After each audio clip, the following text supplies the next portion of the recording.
शुभ सकाळ सखींनो, आज बनवूया आपण चिंचेपासून कढी। तर बघा साहित्य, आपण 4 पोह्याचे चम्मच बेसन पीठ घेतलेले आहे। आता त्यामध्ये आपण हळद टाकणार आहे आणि लाल तिखट मिरची पावडर आपल्या चवीनुसार घ्यायचं आपण। आता आपण पाणी टाकत आहे, पाण्याने हे भिजून घ्यायचं, आधी एकजीव करायचं, गुठळ्याने राहिल्या पाहिजे। बघा असं घोटून घ्यायचं आपण बेसन पीठ। आपल्या चिंचा पण आपण छान भिजून घेतलेल्या आहेत, 1 वाटी चिंचा घेतल्या अंदाजी, त्या पण अशा घोटून घ्यायचा आहे कारण त्याचा मग गर निघते। चिंचेचा गर आपण असं गाळून घेतलेला आहे आणि बघा असे शेंगदाणे कच्चेच घेतले, 2-2 तुकडे केलेले आहे त्याचे।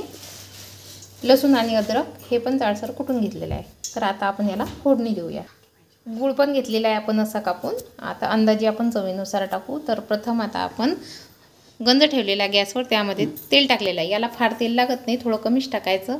आता त्यामध्ये आपण मोहरी टाकूया,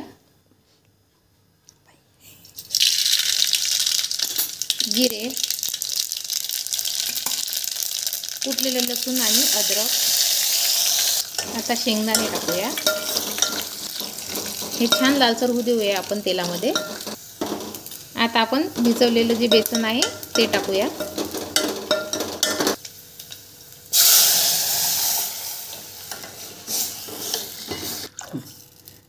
आता हे चिंचेचं पाणी आपण हे पण टाकून घेऊया।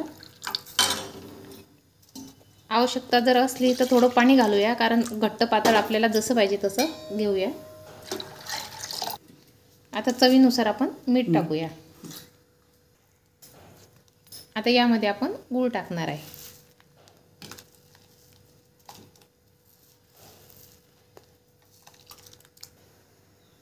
आता याला उकळी येऊ देऊ आणि छान मीडियम गॅसवर आपण 5-10 मिनिटं शिजू देऊ।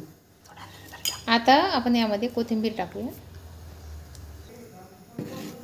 बघा आपली कढी छान शिजली, क्वांटिटी बघा अशी झालेली आहे। आणि तुम्हाला घट्ट पातळ जेवढी पाहिजे तेवढी तुम्ही पाणी त्याच्यात कमी जास्त करू शकता।